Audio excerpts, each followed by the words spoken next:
صدر محترم، معزز مہمانان گرامی اور عزیز ساتھیوں، السلام علیکم۔ سوچتی ہوں کہ آج اپنا جشن آزادی کیسے مناؤں۔ فکر کے شمشان گھاٹ میں ضمیر کی جلتی چتا پہ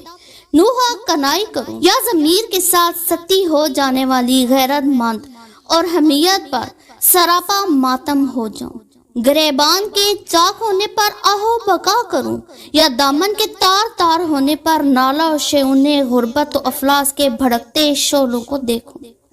یا مایوسیت اور قنوطیت کی چنگاریوں سے پہلو طی کروں۔ جناب والا،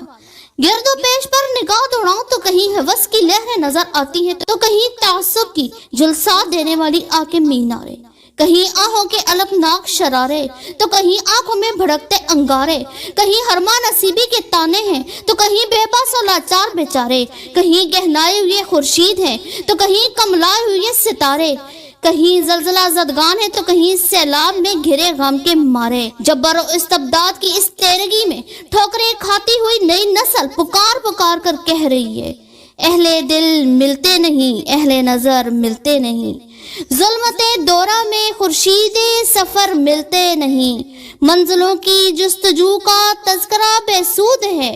ڈھونڈنے نکلو تو اب اپنے ہی گھر ملتے نہیں۔ جناب والا، سوچنے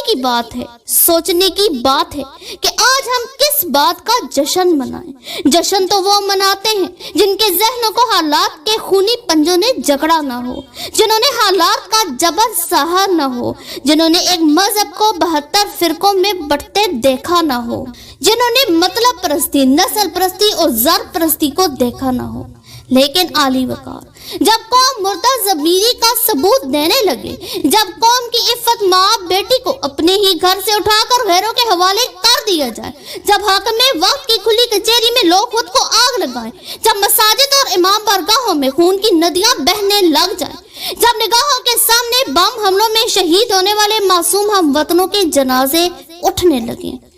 تو عالی وقار، ایسے میں دل سے آہیں اور منہ سے سسکیاں ہی نکلتی ہیں۔ جشن نہیں مناتے، جشن نہیں مناتے۔ دوستو، مالک ارض و سما کے آگے توبہ کا دروازہ اب بھی کھلا ہے، التجاؤں کی مہلت اب بھی باقی ہے، بس ضرورت ہے قوت ایمانی کی، ذوق یقین کی، شوق تماشا کی، ذوق تقاضا کی، دیدہ و بینا کی۔ بے آسرا ماں، بہنوں، بیٹیوں، بچوں اور بزرگوں کی آنکھیں ہماری طرف دیکھ رہی ہیں، ہمیں ان کی بے نور آنکھوں میں امید کے دیے جلانے ہیں۔ دوستو، آؤ یوم آزادی کے اس مبارک موقع پر انصار مدینہ کی روایتوں کے امین بن کر اثار و قربانی کی نئی داستانیں رقم کریں۔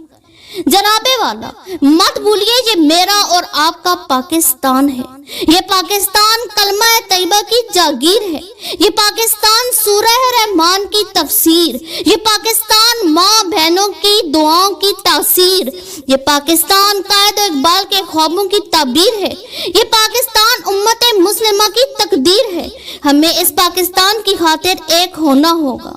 کیونکہ یہ انگلیاں تنہا کچھ بھی نہیں، ان کو ملایا جائے تو طاقتور مٹھی بنتی ہیں۔ آج ہمیں ایک مٹھی کی طاقت بن کر پاکستان کو بچانا اور سنوارنا ہوگا، کیونکہ کتنی قربانیاں دے کر یہ وطن پایا ہے، پھول اجڑے ہیں ہزاروں تو چمن پایا ہے، یہ چمن اپنے ہی ہاتھوں سے نہ برباد کرو، اس میں شامل شہیدوں کا لہو یاد کرو، اس میں شامل شہیدوں کا لہو یاد کرو۔ والسلام، شکریہ۔